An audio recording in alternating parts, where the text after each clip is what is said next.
Hey, what's going on, everybody? It's Brian at Frams Cameras. Just wanted to come on, talk a little bit about crickets, bugs, electricity. We have so many people reaching out to us all the time asking basically how much does it cost to get into this and how much are our bills and stuff like that. And I know, some of that's personal, but I don't mind sharing it because I really do think it's important that people know that this is very, very expensive to get into. I try to be as honest with everybody as I can. This is a very expensive hobby. I think I made videos before how Carol and I actually had to refinance our house to do this. We almost ran out of money. We were in a bad position 4 years ago. We said, all right, let's go for it. Let's breed all these chameleons. Let's go for it. And we didn't realize how expensive it really was, especially feeding and electricity bills. It can come up quick on you, especially when you're raising them and you can't sell them for a while, and then you get stuck with females. You got to be prepared. I don't think we were prepared as much as we should have, that we thought we were. You really need a bunch of cages too, people. You can't just raise these up in bins like this. I know we used to do it that way, but I'm telling you, your profit will go away quickly if you raise them in bins like this. You're going to get cams with nipped tails. You're going to have some that are just dying off because they're not getting enough food. There's going to be chameleons that are just eating up all the food and not leaving some for other chameleons. It gets very competitive when you try to raise them up together in a bad way. You'll have missing toes, tail nips, eye issues. They will fight. Sometimes you'll get lucky and be able to put a couple together. But I highly recommend individually raising these guys. It makes a huge difference. So cost of cages obviously is expensive. I apologize for these birds. I'm going to get rid of them soon because they are driving me insane. But crickets are very expensive. I don't, want to say exactly how much I pay for them, but I want to say we're somewhere between $1,400 and $1,600 a month for crickets. We breed a lot of silkworms. Silkworm bill, eggs are not cheap. The food is even more ridiculous. So I'm guessing we spend another $800 in silkworms a month. So if you add that together, guys, we're talking upper 2,000 range to feed all these chameleons in a month. Now I know we're a lot bigger than some people. We're usually around 250 to 300 babies pretty much at all times. Obviously, if you only do a couple clutches, but you're still, if you're doing a clutch or two, you still could have, 40, 50 babies. It's possible.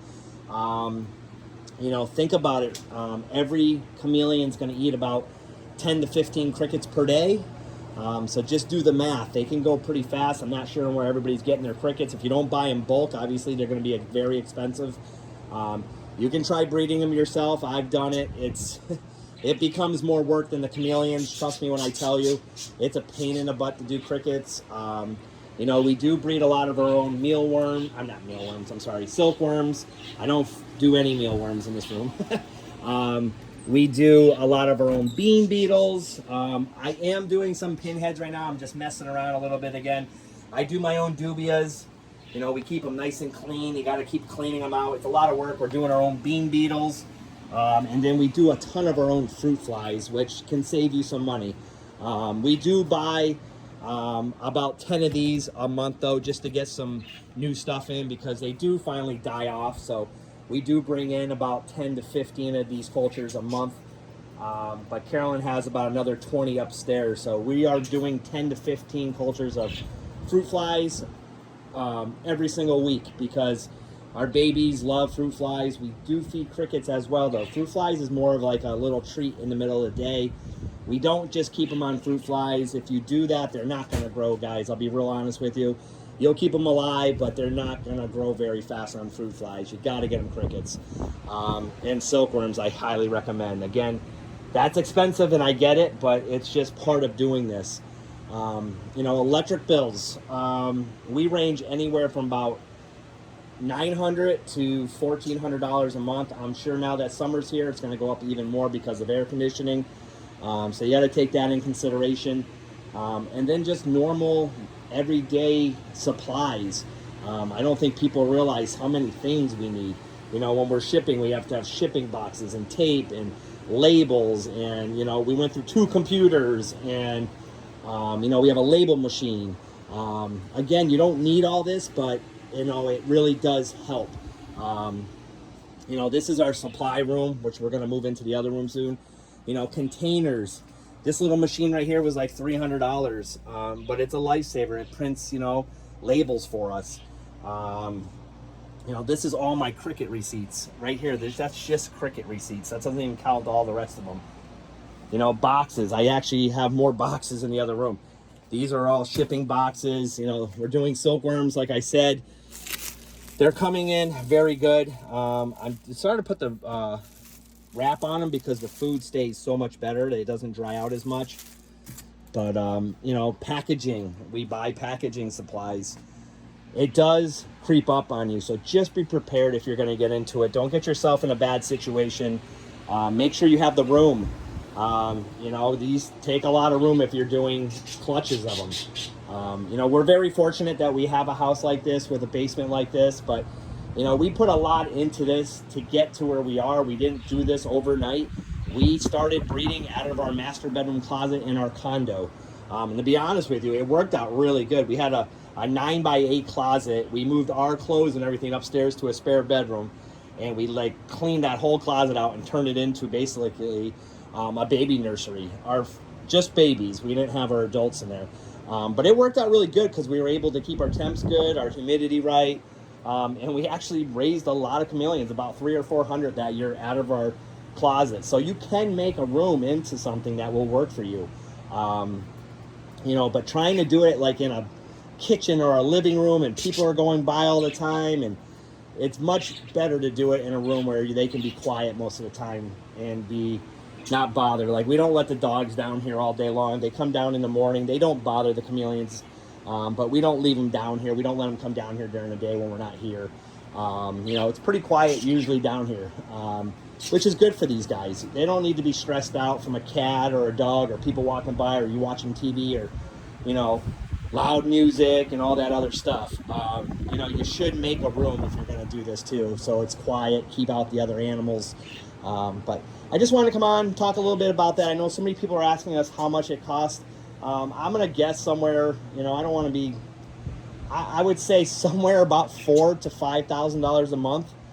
It takes to run this business, and that doesn't count paying me or paying my employee.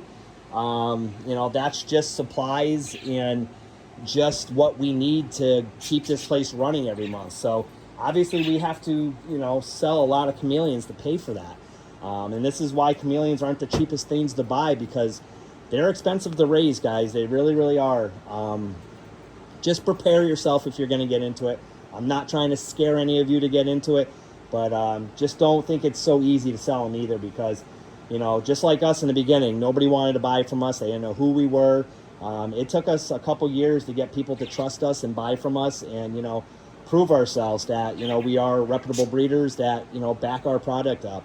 And that does take time as well. I mean, you're not going to get top dollar for a chameleon if nobody knows who you are, or, you know, you don't have, you know, any kind of, you know, longevity doing this. You know, these are not cheap. So just pace yourself. Don't go crazy like we did. We made a mistake. We went crazy in the beginning. Luckily we had a couple good friends that helped us in this. Bobby Gannon is one of my mentors that helped me out a lot during the beginning of this. And, you know, he's not doing this anymore. I do need to reach out to him. You know, that's where Matisse comes from. He helped me out a lot with humidity and how to, you know, go about customer service and help people. And, you know, I have a background of customer service. I used to be managers at Home Depot and stuff like that. So I've always worked with customers my whole life. I was a car dealership. I worked at a lot of places that I just dealt with customers. So that does help. But, you know, we try our hardest to make sure every single person is completely satisfied when they buy a cam from us. We back everything up with a guarantee, you know, live arrival. I put insurance on your cams, stuff like that. You know, we try to go the extra distance to make sure you guys are comfortable when you're buying from us. Look at our reviews. I think we do have a lot of happy customers from us. which is good. And a lot of people refer us, which is even better. So we're just trying to do our thing, keep everybody happy. And if anybody has any questions, feel free to reach out to me. I'll can talk a little bit more in depth with what's going on here and what it takes. And I'm definitely not trying to hide anything. We're about as honest as you're going to get out there, guys. I promise you that. That's why I show you my room. I'm not hiding anything. I want you to see, how we're doing it, how we keep our cages nice and clean. There's not too many people showing off their rooms. There's not a lot of people showing you how they raise them, because honestly, I think a lot of people are not raising them correctly. They're cutting corners. They're trying to make as much money as they can, and we don't do that here at Fram Scams. We're very serious about, keeping our chameleons super healthy, raising them correctly, raising them individually. We don't raise chameleons together. If I have to put a few chameleons together for a little while, I'll put like 3 females per cage if I'm really short of cages. I haven't been like that in a long time. I still have another 80 of these cages if I need to put them together. I'm trying to keep it right where we are. I really don't want to put those other cages together. It's just going to add a lot of time in cleaning and feeding, which right now I don't really want to get into. Maybe once we can hire a full-timer and have somebody working here every day, I would consider doing that. But right now I'm happy where we're at. I don't really want any more work. This is a full-time job, and it's a lot of work, guys. That's the other thing. This is a big-time, full-time job. Look at Mr. Marley's getting excited about his girl being in here. So hopefully he'll breed today. Aslan bred yesterday. Starburst bred yesterday. Her girlfriend's actually in here. I got to get her out. Flash did not breed yesterday. Magnus did breed yesterday. Our Veiled had eggs yesterday, 51. This one's in here. I'm not sure he wants to breed. I'm hoping he will. And then we got Neptune that bred yesterday successfully. So we got a lot of breeding going on here, guys. We're going to keep bringing it to you. I promise you. We want to give you the highest quality cams possible, and that's why we're doing this. So I hope everybody's having a good day. If you have any questions, feel free, like I said, reach out to me. I'll be more than happy to help you out as much as I can, and I will talk to you soon.